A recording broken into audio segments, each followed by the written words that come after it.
Welcome back to Cybersecurity Threat and AI. I'm Oscar, and this isn't just another cybercrime episode. This is a tale of the dark web's original kingpin.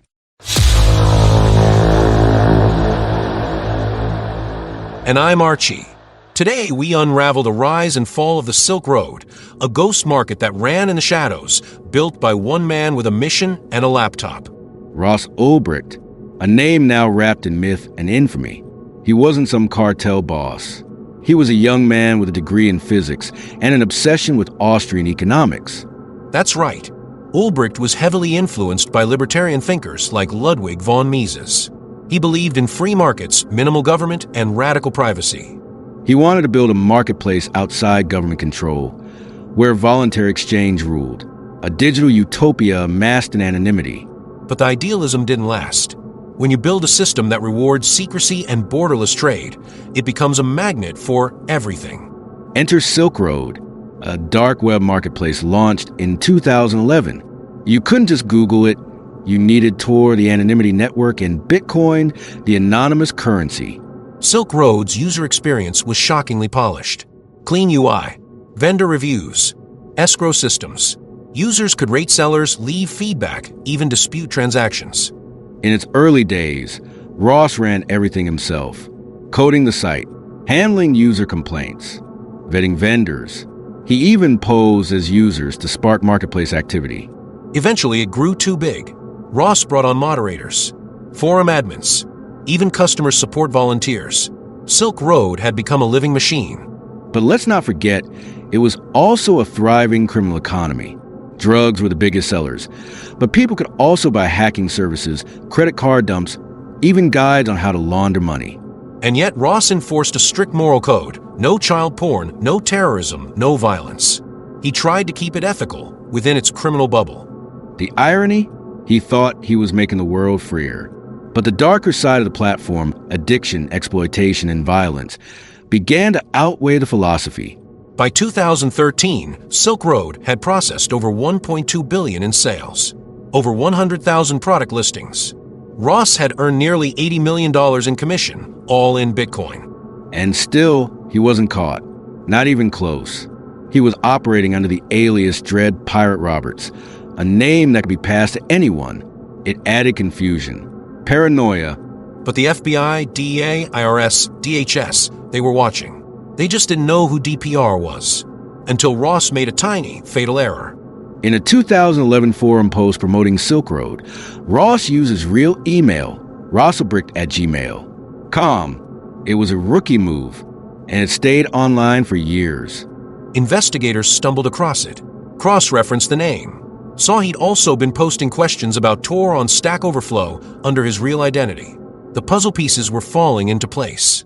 The final play happened in a San Francisco library. Ross was logged into Silk Road as DPR, chatting with a moderator. Agents distracted him while another grabbed his laptop mid-session. That laptop had everything: chat logs, admin controls, vendor blacklists, operational notes. It wasn't just evidence, it was a full blueprint of the empire. It also had journal entries. One read, "I was calling the shots, even if it was just from behind keyboard. I was the boss." The trial began in 2015. Ross was charged with conspiracy to commit money laundering, computer hacking, and drug trafficking. The jury took just 4 hours to convict him.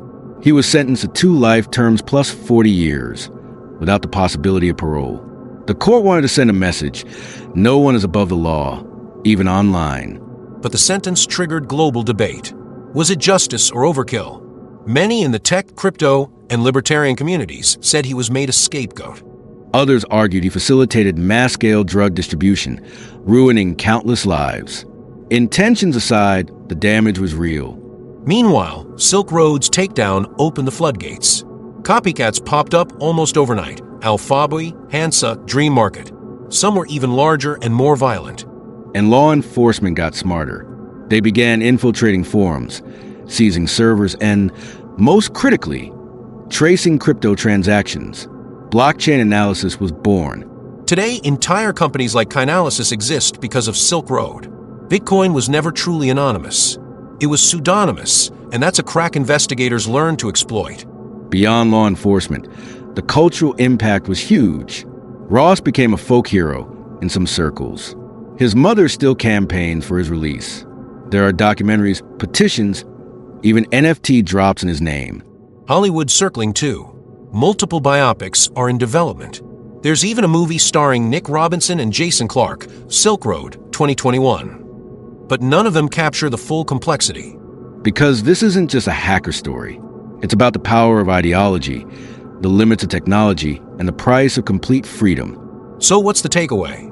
That one person can reshape an entire section of the internet. That privacy is an immunity. And that even the dark web leaves fingerprints. Ross wasn't evil, but the machine he built, the Silk Road, became something beyond his control. That's what makes it chilling. A monster code fueled by belief. If you want to explore the full case timeline, the technical investigation, or the rise of Alphabi, check out Cybersecurity AI. Come. All the archives are there. And don't forget to subscribe to Cybersecurity Threat and AI on YouTube.